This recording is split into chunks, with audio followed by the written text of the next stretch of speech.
નમસ્કાર.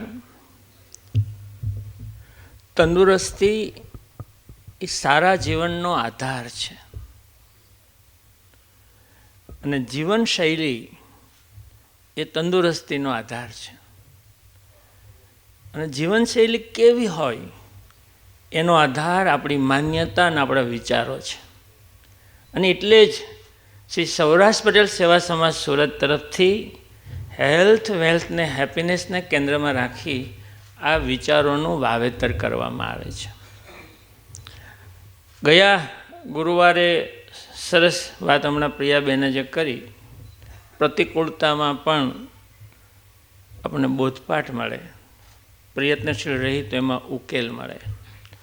જુઓ ને, આપણે કાર્યક્રમનું સ્થળ કેટલું બદલવું પડે છે. આ પ્રતિકૂળતા જ છે, પણ આપણે પ્રયાસ કરતા રહીએ તો આપણે એનો ઉકેલ મળતો રહે છે. આજે આ વર્ષનો પહેલો પણ કન્ટિન્યુ ગણીએ તો 92મો થર્સડે થોટ છે. બેને અદ્ભુત વાત કરી આપણી પ્રકૃતિ અને આહાર વિજ્ઞાનની. બેનનું જ એક ઉદાહરણ તમને આપું. રેલવે સ્ટેશને આપણે કોઈ ટ્રેનમાં બેન જવું હોય અને ધારો કે 1 કલાક ટ્રેન મોડી આવે તો સ્ટેશન ઉપર શું થાય?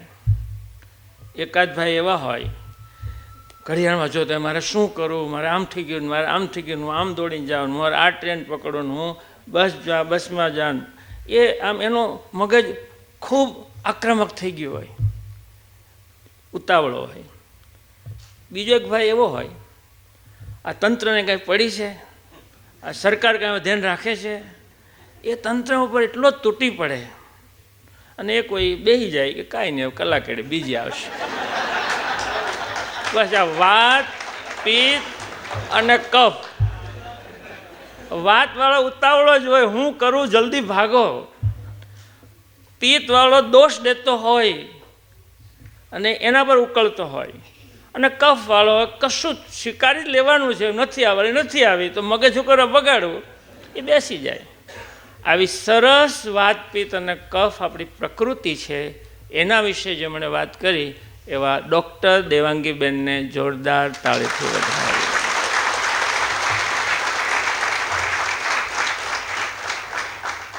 દેવાંગીબેન નિલેશભાઈ પણ આવ્યા છે. તો દેવાંગીબેન જ્યાં સુધી ભણ્યા આયુર્વેદિકમાં, એ 4 વર્ષ એ ફર્સ્ટ નંબર યુનિવર્સિટીમાં આવ્યા. MD કર્યું, 2 ગોલ્ડ મેડલિસ્ટ, એટલે 2 ગોલ્ડ મેડલ મળ્યા છે. આપણે આયુર્વેદિક કોલેજમાં એ વિઝિટિંગ પ્રોફેસર છે. પુસ્તકો લખ્યા છે, ગર્ભ સંસ્કાર, પંચકર્મ, એના વિશે પણ લખાણું છે. આયુર્વેદિક હોસ્પિટલ, પંચકર્મ અને ગર્ભ સંસ્કારની પણ એ 3 વિભાગો એમના ચાલે છે. પણ એક પ્યોર આયુર્વેદિક પ્રેક્ટિસ કરતા હોય એવા બહુ થોડા વ્યક્તિ હોય, એમાંને એક વ્યક્તિ છે. કદાચ આરોગ્યને સાચવવા માટે 3 પેથી અદ્ભુત કામ કરે છે, પણ માણસની પ્રકૃતિની સાથે રાખી કોઈ સારવાર કરતું હોય તો એ આરોગ્ય કરે છે, આયુર્વેદિક કરે છે. એવું અદ્ભુત કામ સુરતમાં કરે છે ને આજે આપણે ખૂબ બધું કીધું એવા દેવાંગીબેન હજુ તાળીઓના અધિકારી છે.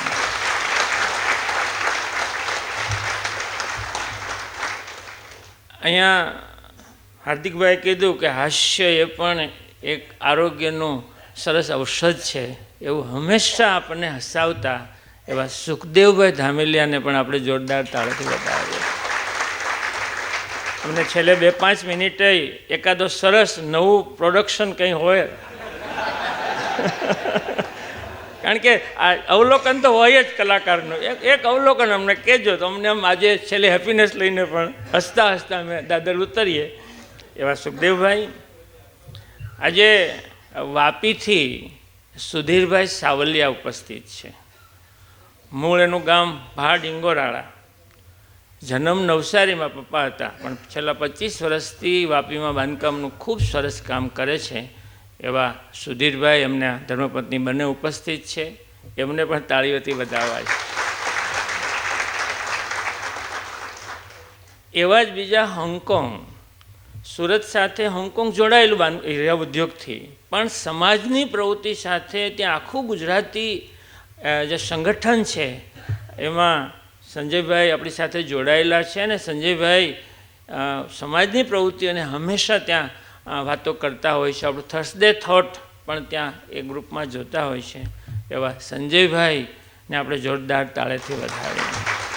એ પાલીતાણા બાજુના મોટી વાવડી ગામના વતની છે. હવે આજે દેવાંગીબેન અમે આયુર્વેદિકની દવા તો લેતા હોય પણ પાછા એમડી ડૉક્ટર પાસે જતા જોઈએ, એટલે પછી અમે હાજર રાખ્યા છીએ ડૉક્ટર હર્ષભાઈને. આજે હર્ષને બે રીતે આપણે અભિનંદન આપવા માટે અને શુભેચ્છા આપવા માટે બોલાવ્યા છે. પોતે સિવિલમાં MBBS કર્યું, પછી અમેરિકામાં જઈને MD કર્યું, 3 વર્ષ કેન્સરનું રિસર્ચ કર્યું અને અત્યારે તાજેતરમાં અમેરિકાની એક શ્રેષ્ઠ હોસ્પિટલ છે સેન્ટ લુઈસ હોસ્પિટલ, એમાં એક જ સીટ હોય કેન્સર સ્પેશિયાલિટીની, એમાં એને એડમિશન મળ્યું અને થોડા દિવસોમાં એ સુરતનો કેન્સર સ્પેશિયાલિટી ડૉક્ટર આપણને મળશે. આશા રાખીએ કે સુરતને હર્ષ લાભ મળે. એટલે હર્ષને ખૂબ ખૂબ શુભકામના. બીજી શુભેચ્છા એટલા આપી છે, હજુ 2 દિવસ પહેલાં 29 તારીખે હર્ષ અને નિધિ લગ્ન ગ્રંથિથી જોડાણા છે. એને પણ દાંપત્ય જીવનની અમે ખૂબ ખૂબ શુભકામના પાઠવીએ છીએ. એમની સાથે ડૉક્ટર તુષાર કાકડિયાને આપણે સન્માનિત કર્યા હતા. અહીંયા ડાયમંડ હોસ્પિટલમાં આ વાટકા MS ઓર્થોપેડિક છે ને જયંતિભાઈ, ઓર્થોપેડિકમાં ખૂબ સારું નામ આખી હોસ્પિટલનું થયું. એમાં આ ડૉક્ટર તુષારનો બહુ મોટો એમાં સહયોગ છે. એમને જોરદાર તાળીથી વધાવીએ. અહીંયા ઉપસ્થિત ભવાનભાઈ, અમારા અરવિંદભાઈ, દર વર્ષે દર કાર્યક્રમમાં આપણે એક સંસ્થાને એક સહ આયોજન તરીકે સહયોગી સંસ્થા તરીકે લખીએ છીએ. આ વખતે સુસંસ્કારદીપ યુવા મંડળ. આ સંસ્થા અત્યારે 4 વાગે ઉઠી હશે. આ બધા આવ્યા હતા. દર ગુરુવારે અહીંયા સ્મીમેર હોસ્પિટલમાં દર્દીઓને ફ્રૂટ વેચવા જાય, ગાયનેક વોર્ડમાં હુખડી આપવા જાય.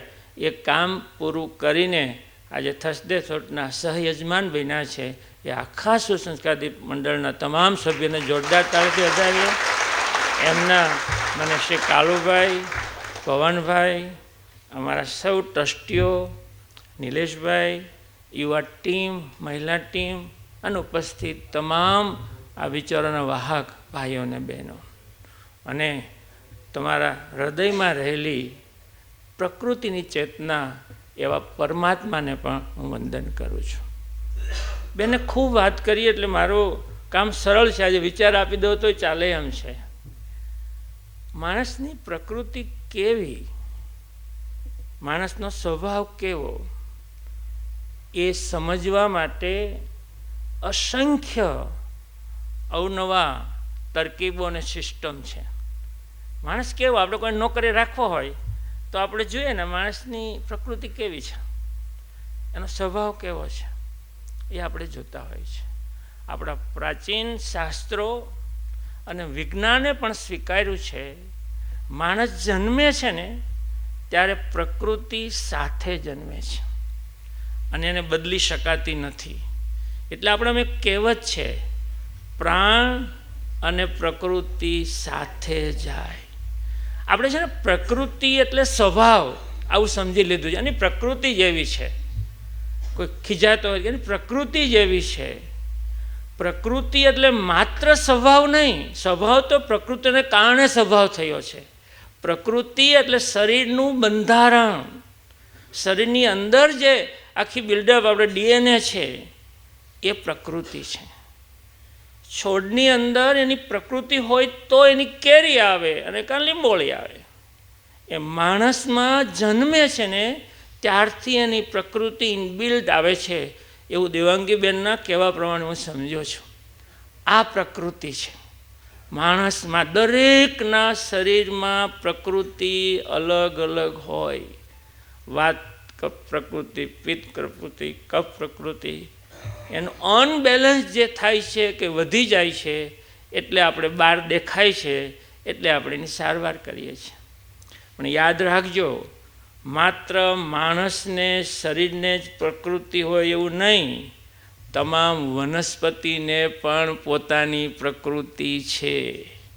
અરે શાસ્ત્રોમાં તો એક વનસ્પતિ હોય ને તુલસી, તો એના પાનનો આવો અર્થ થાય, પાન પિત્તનાશક છે, કફનાશક છે. એક એક વનસ્પતિ આ પ્રકૃતિને વધારે છે, ઘટાડે છે, એના કેવા ગુણ છે એ બધું લખેલું હોય છે.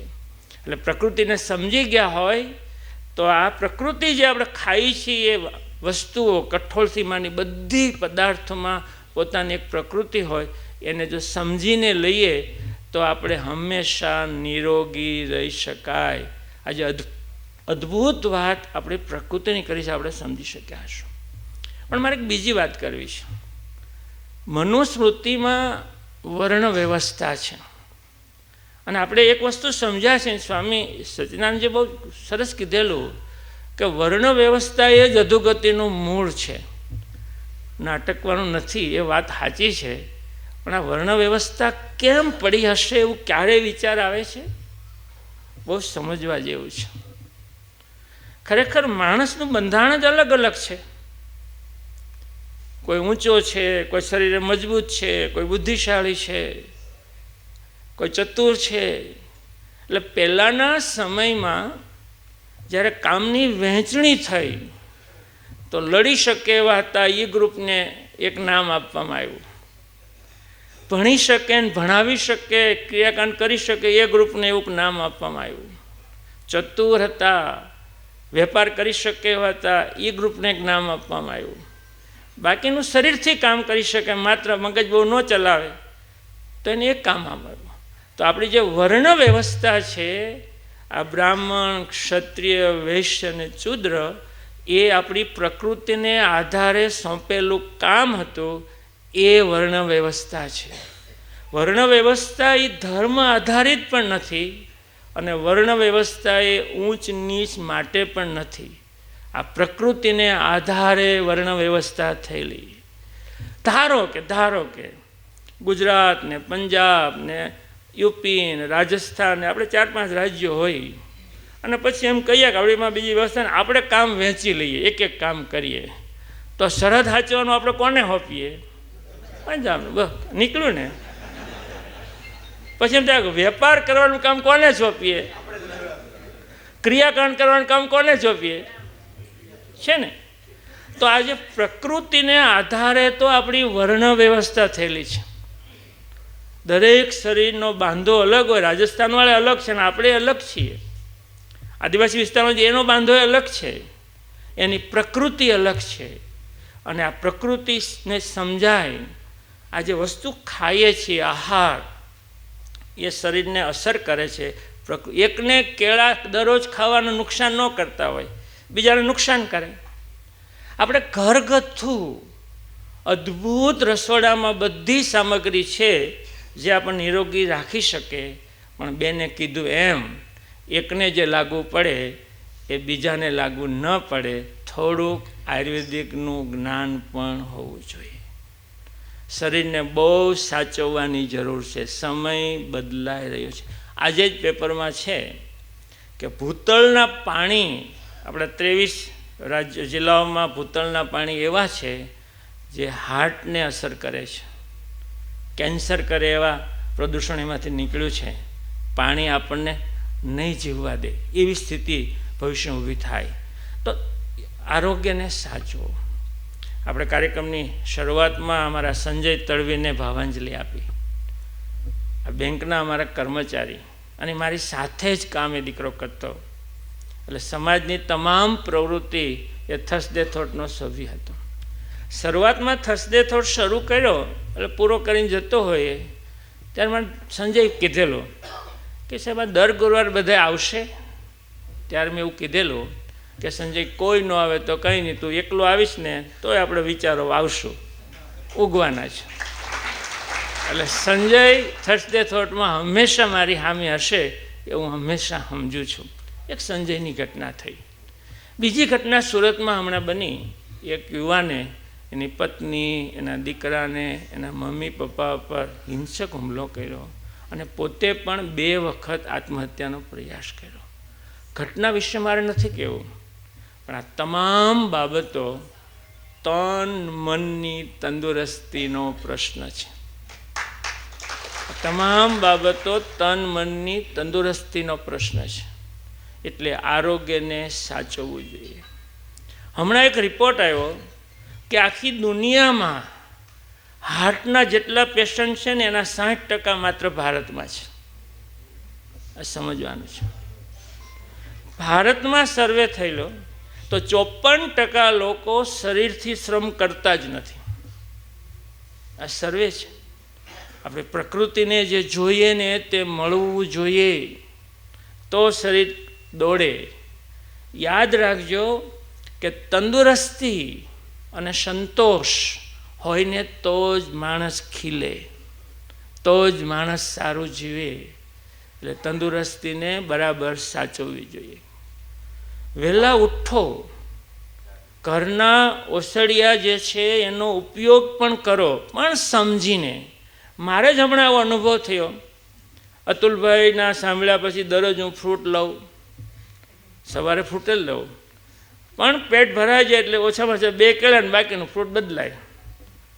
હમણાં શરદ ઋતુ એટલે શરદી મને 1 મહિનો રહી. શરદી મટી પછી કફ જાય જ નહીં અને હું થાકી ગયો. અગાઉના 2 થર્સડે થોટમાં મને એની અસર પણ હતી. પછી બેનને સાંભળ્યા, એક જગ્યાએ એના મહેમાન તરીકે આવવાનું થયા, આપણે મહેમાનને ચેક કરતા હોય એટલે બેનને મેં સાંભળ્યા. તો બેને બહુ સરસ કીધું કે કફ પ્રકૃતિને આ શિયાળામાં કેળા તો કેલ્શિયમ આપે બધાને, કેળા તો બાળકોને બહેનો બહુ ખવડાવે, પણ સમજવા જેવું છે કે આ શરદ ઋતુમાં ને કેળા એ કેલ્શિયમ આપવાને બદલે બધો કફ થઈ જાય છે. અને હું થાકી ગયો હતો. સાંભળ્યા પછી 4 દિવસ થયા હું એકદમ રિલેક્સ છું. સામાન્ય છે. એટલે આ તમામ ઓછડિયાને બરાબર સમજવાની જરૂર છે. વહેલા ઉઠો, શરીરને સાચવો, પછી પાણી પ્રદૂષિત, ખોરાક ભેળસેળવાળો, દવા ઓવરડોઝ લઈએ તો શરીર એનો ટકી શકે. અને વહેલા ઉઠવાના ફાયદામાં એનું પણ એક અમૂલકભાઈ રિસર્ચ થયું કે આમ તો છે ને જીવનને તંદુરસ્ત રાખવાના જે 3-4 મુદ્દા છે એમાં એક આહાર, ઊંઘ, વ્યાયામ અને યોગ પ્રાણાયામ, આ 4 આપણા શરીરને તંદુરસ્ત રાખી શકે. વહેલા ઉઠીએ તો શું ફાયદો થાય? તો એનો એક સર્વે થયેલો કે 88% હાર્ટના પ્રશ્નો ઘટાડે છે.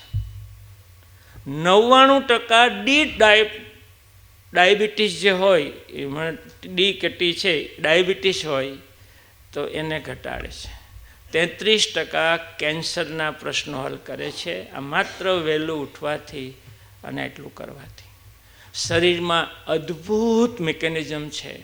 કીધું ને કુદરતના અંશ છીએ અને કુદરતે આપણા શરીરમાં આપણે જ સારવાર કરવા માટેનું બધું મૂકેલું છે. બસ શરીરને સાંભળવાનું છે, શરીરને સમજવાનું છે. શરીરમાં ઉઠેલા તમામ પ્રશ્નો તમને શરીર કહેશે. અને સાચું કહું, એ કેમ મટે ને એ પણ શરીર કહેતું હોય છે. આપણે કાન દઈને સાંભળતા નથી. આપણે કંઈક લાગ્યું હોય તો લોહી બંધ શરીર કરી દે, નથી કરી દેતું. કંઈક લાગ્યું હોય ને તો તરત જ શરીર જ એને બંધ કરે છે. અરે હાડકું ભાંગ્યું હોય ને તોય શરીર એને પાછું રિપેર કરે છે. ડૉક્ટર તો હરખું ગોઠવે છે, પહેલાં પાટિયા બાંધતા, હવે લોખંડ નાખીએ છીએ. આ તાકાત છે. આપણા શરીરમાં ઇન્ફેક્શન લાગ્યું હોય ને તો એનું સારું કરવાની તાકાત છે. શરીરના રોગ સામે લડવાની પણ શરીરમાં તાકાત છે. અરે ઘા પડ્યો હોય ને તો રૂજાવાની પણ શરીરમાં તાકાત છે. બસ શરીરને જ કામે લગાડો. જો તંદુરસ્ત રહેવું હોય તો એના માટે શરીરને સાંભળવું પડે. અને આટલી વાત પછી સુખદેવભાઈને સાંભળવાના છે. આ આખી વાત અને ખાસ કરીને દેવાંગીબેનને સાંભળ્યા પછી આપણે વિચારને જો પકડી રાખવો હોય તો એટલું જ કહી શકીએ, દરેક શરીરને પોતાની પ્રકૃતિ હોય છે. દરેક શરીરને પોતાની પ્રકૃતિ હોય છે જે આરોગ્ય અને સ્વભાવને અસર કરે છે.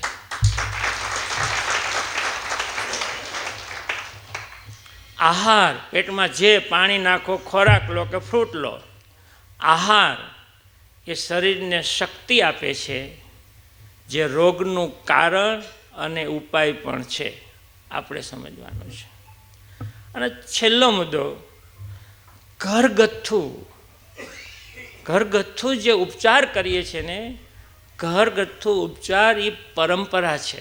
ચાલ્યું આવે દાદી ડોશીમાનું ઓહળ્યું, કંઈ પરંપરા છે.